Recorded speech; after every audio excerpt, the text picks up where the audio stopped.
Continua com a palavra, Sua Excelência, conselheiro Antônio Joaquim. O processo é o 6 da pauta.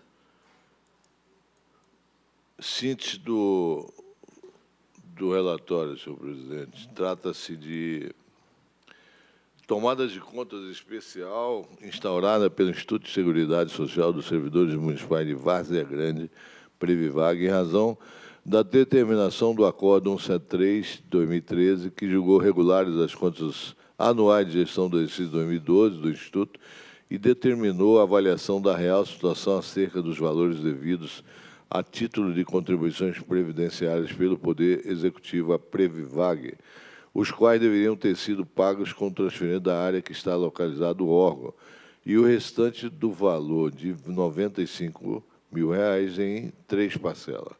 Ao final dos trabalhos, a Comissão da Tomada de Conta Especial concluiu pela impossibilidade de qualificar os responsáveis pela ausência da transferência do imóvel, que seria parte do pagamento da Previvag, bem como o saldo devedor de R$ 95.842, pois, embora os ex-gestores do Instituto tenham buscado a regularização da transferência da área e o recebimento dos valores, os esforços foram infrutíferos. Submetido ao procedimento da apreciação desse tribunal, a equipe técnica manifestou pelo arquivamento desta tomada de contas e a abertura de um processo de monitoramento das ações finais em relação aos fatos que foram objeto do presente processo. O Ministério Público de Contas opinou pelo julgamento iliquidável das contas prestadas na presente tomada de contas e pela expedição de determinação. Esse é o relatório, senhor presidente. Em discussão, encerrada a discussão, em votação, o conselheiro Antônio Joaquim. Síntese do voto.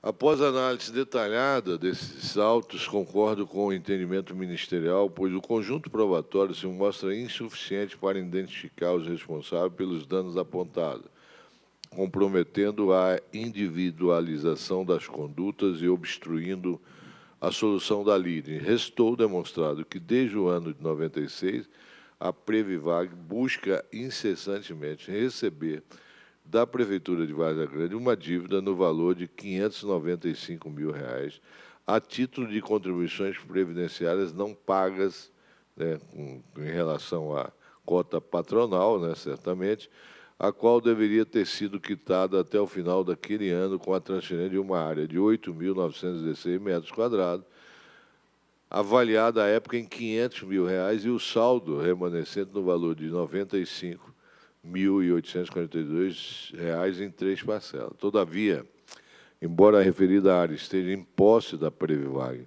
onde localiza sua sede, sua transferência até o presente momento não foi efetivada, bem como o valor remanescente não foi quitado. Na verdade, né, vocês falaram sobre isso agora, né? Existe, assim, uma cultura, claro, da maioria, não vou dizer de todos, de que a Previdência não é assim, não precisa de você estar muito preocupado em quitar as coisas, né? É triste isso. É uma cultura, né? É. Você lembra no início, quando criaram as previdências municipais, o cara pegava, o prefeito pegava o dinheiro para comprar maquinário, pagar folha, né? Fazer E estrada. achava, assim, que tinha direito de fazer isso, né? Teve aquele exemplo célebre de Tangará da Serra. Tangará da Serra, exatamente. Então, aqui é uma situação que realmente o tribunal precisa de tomar uma posição, né? De identificar quem é o responsável para que possa resolver a questão. Não é possível que, depois de tantos anos, essa situação explicitada, oficializada, não tenha sido resolvida, né? Perfeito. Mas como não há como você identificar a responsável aqui, não é questão só de identificar o prefeito e o presidente do Previvag por não ter resolvido, eu acho que aqui o encaminhamento aqui ficou adequado. Todavia, embora a referida área esteja em posse, né, tal, de acordo com as informações constantes na tomada de contas, percebe que os ex-gestores da Previvag tentaram de diversas formas regularizar a área dada pela Prefeitura como pagamento das contribuições previdenciárias não pagas e recebeu o saldo devedor, contudo, sem sucesso. Nota-se que a demora pela transferência da área ocorreu por culpa da Prefeitura, que em alguns momentos permaneceu inerte Em outros, colocou empecilhos para a não concretização do negócio, como, por exemplo, revogação da legislação que autorizava a dação em pagamento da área. Eu tinha até me esquecido disso aqui. Ressalta-se ainda que a dificuldade da identificação do responsável pelo dano agravou-se em razão do longo tempo já transcorrido do fato gerador que inviabiliza o pleno exercício do direito ao contraditório para a defesa, devido à natural dificuldade de reconstrução dos fatos e reunião de documentos necessários à comprovação da conduta irregular. Além da impossibilidade de definir responsável pela irregularidade em questão, paira também incertezas acerca do correto reajuste ser feito no valor remanescente, uma vez que o Ministério Público de Contas diverge do entendimento da equipe técnica. Assim, restou demonstrada a inviabilidade de se reconhecer os efetivos responsáveis e o real dano no erário. Diante do exposto, acolho o parecer ministerial e voto no sentido de declarar a presente tomada de contas especial iliquidável, ordenando o trancamento dos autos e seu arquivamento. Recomendo ainda a atual gestão que efetue as medidas necessárias para a transferência da área e para a cobrança do saldo remanescente. Olha, eu, sinceramente, cheguei a essa conclusão, mas eu estou aberto aí, viu, presidente, e os demais colegas, para a gente acrescentar alguma coisa aqui que Perfeito. vocês possam contribuir, Perfeito. no sentido de determinar, né, não só recomendar, né, que esse assunto seja... Perfeito. Então, eu estou aberto para complementar esse voto, viu? Eu coloco em votação e colho a manifestação do conselheiro Perfeito. Valditez, que deseja contribuir. Obrigado, senhor presidente. Veja bem como que a brincadeira, desculpe o termo que se faz, às vezes, com patrimônio público, né? A área foi dada em dação de pagamento, houve uma lei que autorizou essa dação, o processo da transferência não foi feito, depois vem outro e revoga a dação de pagamento. Gente, até ontem o procurador Alisson falou da questão da segurança jurídica, né? E sempre se fala isso. Olha como isso ele é repetitivo, a prática da insegurança jurídica. Pô, se já foi feito o pagamento para liquidar uma conta que havia, não tem por que mais revogar. E uma conta previdenciária. Previdenciária, altíssima. E Várzea Grande, com todo o respeito, sempre teve problemas com o Previvag e com o fornecimento de energia elétrica. Água, né? Água. Já. A empresa de água, lá, na questão da energia elétrica. Sempre se deu o luxo de não pagar. É impressionante isso. O imposto.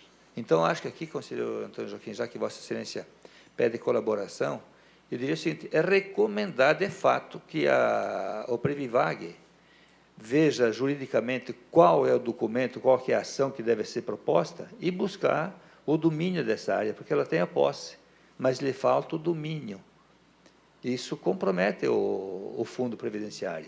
Sim. Mas depois pode vir um prefeito aí, desculpa o termo, meio alucinado, e dizer, vou tirar o Previvag daqui, que o terreno é do município e tem que sair, e perde a conta, e perde, inclusive, o próprio terreno, perde a conta, e perde o terreno, e perde a sede onde está. E só emendando, e numa eventual liquidação desse fundo lá à frente, transferência na forma da lei, por exemplo, um regime geral, isso aí é patrimônio que teria que ser entregue, Perfeito. que é do servidor. Perfeito. Né?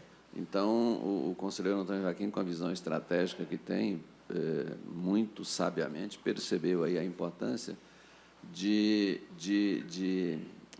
enriquecer, vamos dizer assim, e determinar, ao invés de recomendar ao presidente da Previvag que adote as medidas ao seu alcance.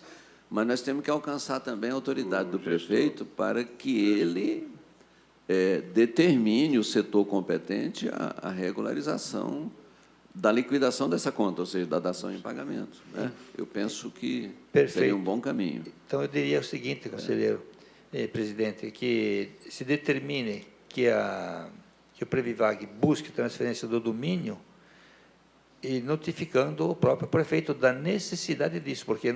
de adotar a providência e estabelecer prazo. E estabelecer prazo, 180 dias, sei lá, porque é o tempo suficiente. Eu estou pensando aqui exatamente nessa questão de estabelecer um prazo para as duas autoridades. Para as duas autoridades. O presidente e o prefeito. Perfeito. E depois do prazo esgotado, pode-se, aí sim, penalizar. Isso. Porque há a nominação e a responsabilização. Sim.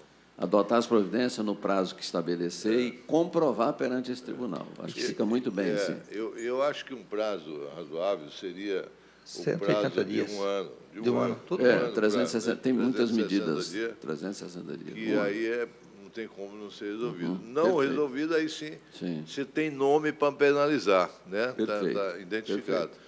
Eu peço a Vossa Excelência que, com a sua secretária, Secretaria-Geral do Pleno vai cuidar, e também no próprio voto, se Vossa Excelência concordar, Está concordado. a consultoria de Vossa Excelência e a Secretaria-Geral do Pleno fazer esse ajuste no voto Perfeito. final. Me Perfeito?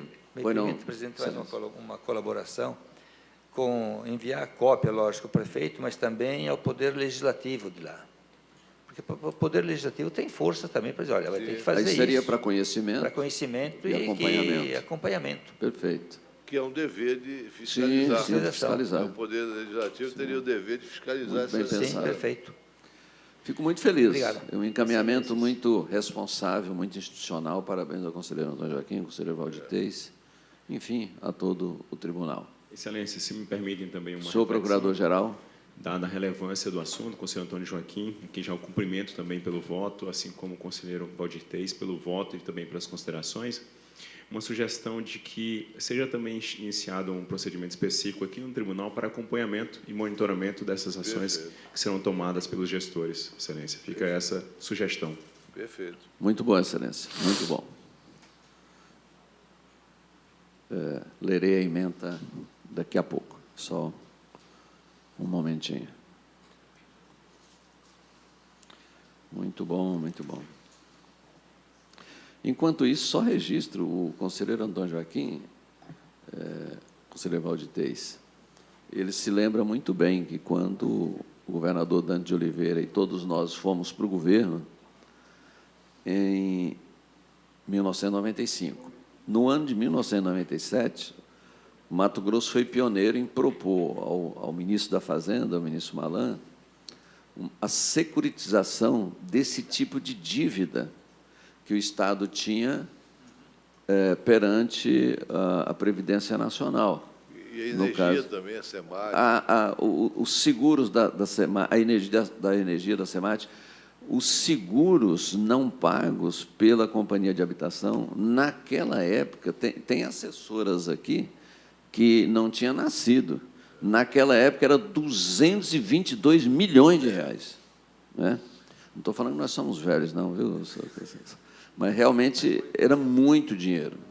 E só tinha um caminho da securitização. Nós fomos pioneiros a propor, e o ministro Malan, visionário e competente como era, acatou e determinou. Já é possível, doutora? Não faz tempo de...